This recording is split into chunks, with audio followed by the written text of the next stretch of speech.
2026 February 17ರಂದು ಬರುವ ಅಮಾವಾಸ್ಯೆ ಮತ್ತು ಸೂರ್ಯಗ್ರಹಣವು ಸಾಮಾನ್ಯ ದಿನವಲ್ಲ. ಇದು ಆಧ್ಯಾತ್ಮಿಕ ಶಕ್ತಿಯ ಅತ್ಯಂತ ಪ್ರಭಾವಶಾಲಿ ಸಮಯ. ಗ್ರಹಣ ಕಾಲದಲ್ಲಿ ಮಾಡಿದ ಜಪ ತಪಸ್ಸಿಗೆ ಅನೇಕ ಪಟ್ಟು ಫಲ ಸಿಗುತ್ತದೆ. ಈ ಸಮಯದಲ್ಲಿ ನಕಾರಾತ್ಮಕತೆ ಹೆಚ್ಚಾಗುತ್ತದೆ. ಅದಕ್ಕಾಗಿ ಮಂತ್ರ ಜಪವೇ ನಮ್ಮ ರಕ್ಷಾ ಕವಚ. ನೀವು ಈ ಗ್ರಹಣದ ಸಮಯದಲ್ಲಿ ಕನಿಷ್ಠ 11, 21 ಅಥವಾ 108 ಬಾರಿ ಓಂ ಸೂರ್ಯಾಯ ನಮಃ ಅಥವಾ ಗಾಯತ್ರಿ ಮಂತ್ರ ಜಪಿಸಿ. ಸಾಧ್ಯವಾದರೆ ಧ್ಯಾನ ಮಾಡಿ ಮನಸ್ಸಿನಲ್ಲಿ ಸೂರ್ಯ ದೇವರನ್ನು ಸ್ಮರಿಸಿ. ಈ ಪವಿತ್ರ ಕ್ಷಣವನ್ನು ವ್ಯರ್ಥ ಮಾಡಬೇಡಿ. ನಿಮ್ಮ ಕುಟುಂಬದ ಆರೋಗ್ಯ, ಐಶ್ವರ್ಯ ಮತ್ತು ಶಾಂತಿಗಾಗಿ ಮಂತ್ರ ಜಪವನ್ನು ತಪ್ಪದೇ ಮಾಡಿ. ಇದು ಕೇವಲ ಆಚರಣೆಯಲ್ಲ, ಇದು ನಿಮ್ಮ ಜೀವನದಲ್ಲಿ ಬೆಳಕು ತರಬಹುದಾದ ಅವಕಾಶ. ಗ್ರಹಣದ ಸಮಯದಲ್ಲಿ ಸಂಭವಿಸುವ ಸೂತಕ ಅವಧಿಯಲ್ಲಿ ಯಾವುದೇ ರೀತಿಯ ಪೂಜೆ ಪುನಸ್ಕಾರಗಳನ್ನು ಮಾಡುವುದು ಅಶುಭ ಎಂದು ಪರಿಗಣಿಸಲಾಗುತ್ತೆ. ಫೆಬ್ರವರಿ 17 ಮಂಗಳವಾರದಂದು ನಡೆಯಲಿರುವ ಸೂರ್ಯಗ್ರಹಣವು 2026ರ ಮೊದಲನೆಯ ಸೂರ್ಯಗ್ರಹಣವಾಗಿದೆ. ಈ ಕುರಿತು ಕೆಲವೊಂದು ಮಾಹಿತಿಯನ್ನು ನಾವು ತಿಳಿದುಕೊಳ್ಳೋಣ. ಸೂರ್ಯಗ್ರಹಣದ ದಿನಾಂಕ 2026 ಫೆಬ್ರವರಿ 17 ಮಂಗಳವಾರ.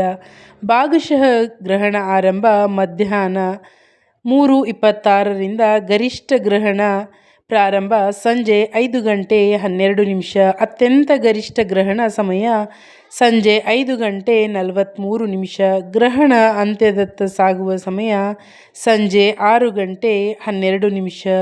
ಭಾಗಶಃ ಗ್ರಹಣ ಅಂತ್ಯಗೊಳ್ಳುವ ಸಮಯ ಸಂಜೆ 7:58.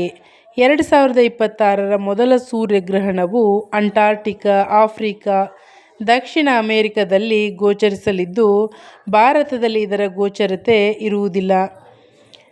ಮೊದಲು ಸೂತಕ ಅವಧಿಗೆ ಒಳಗಾಗುತ್ತಾನೆ. ಸೂರ್ಯ ಗ್ರಹಣಕ್ಕಿಂತ 12 ಗಂಟೆಗಿಂತ ಮೊದಲು ನಡೆಯುವಂತಹ ಈ ಸನ್ನಿವೇಶವನ್ನು ಆಧ್ಯಾತ್ಮಿಕವಾಗಿ ಅಶುದ್ಧ ಎಂದು ಪರಿಗಣಿಸಲಾಗುತ್ತೆ. ಭಾರತದ ಗ್ರಹಣದ ಸೂತಕ ಅವಧಿಯು ಹಗಲಿನಲ್ಲಿ ಆರಂಭವಾಗುವುದರಿಂದ 2026 ಮೊದಲನೆಯ ಸೂರ್ಯಗ್ರಹಣವು ನಮಗೆ ಮಾನ್ಯವಾಗಿರುವುದಿಲ್ಲ. ನಿರ್ದಿಷ್ಟ ಪ್ರದೇಶದಲ್ಲಿ ಗ್ರಹಣ ಗೋಚರಿಸದೇ ಇದ್ದರೆ ಅದರ ನಿಯಮಗಳನ್ನು ಕಟ್ಟುನಿಟ್ಟಾಗಿ ಪಾಲಿಸುವ ಅವಶ್ಯಕತೆ ಇಲ್ಲ. ಆದ್ದರಿಂದ ಈ ಗ್ರಹಣ ಅವಧಿಯಲ್ಲಿ ಅನೇಕ ದೈನಂದಿನ ಚಟುವಟಿಕೆಗಳು, ದೇವಾಲಯಕ್ಕೆ ಭೇಟಿ ನೀಡುವುದು ಮತ್ತು ಶುಭ ಚಟುವಟಿಕೆಗಳನ್ನು ಭಾರತದಲ್ಲಿ ಮಾಡಬಹುದು.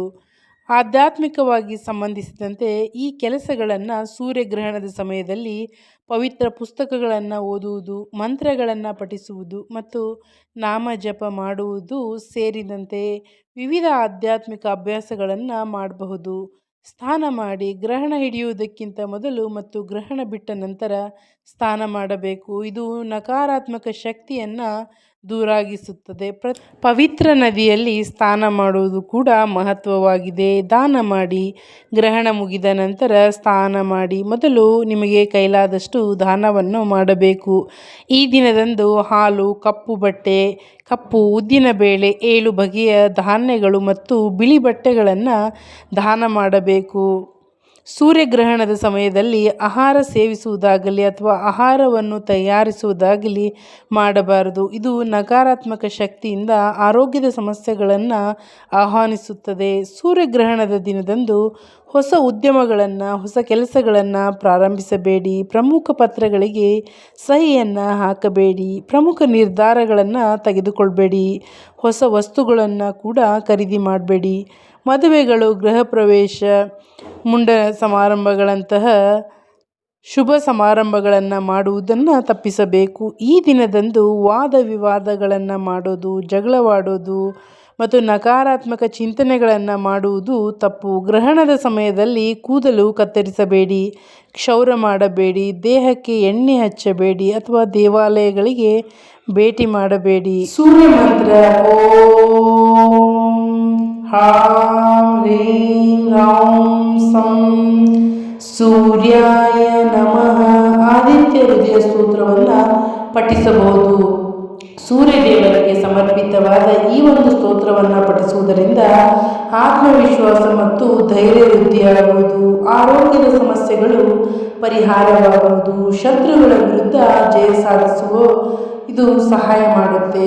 ಗಾಯತ್ರಿ ಮಂತ್ರ ಓಂ ಭೂರ್ಭುವಸ್ವಃ ತತ್ಸವಿತುರ್ವರೆಣ್ಯಂ ಭರ್ಗೋ ದೇವಸ್ಯ ಧೀಮಹಿ ಧಿಯೋ ಯೋ ನ ಪ್ರಚೋದಯಾತ್.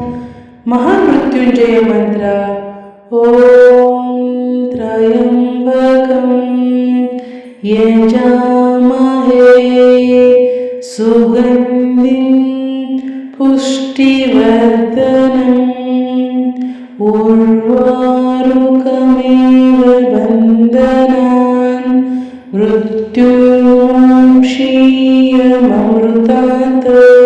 ಈ ಮಾಹಿತಿ ನಿಮಗೆ ಉಪಯುಕ್ತವಾಗಿದ್ದರೆ ವಿಡಿಯೋಗೆ ಲೈಕ್ ಮಾಡಿ, ನಿಮ್ಮ ಸ್ನೇಹಿತರ ಜೊತೆ ಶೇರ್ ಮಾಡಿ ಮತ್ತು ನಮ್ಮ ಚಾನಲನ್ನು ಸಬ್ಸ್ಕ್ರೈಬ್ ಮಾಡಿ. ಧನ್ಯವಾದಗಳು. ಜೈ ಸೂರ್ಯನಾರಾಯಣ.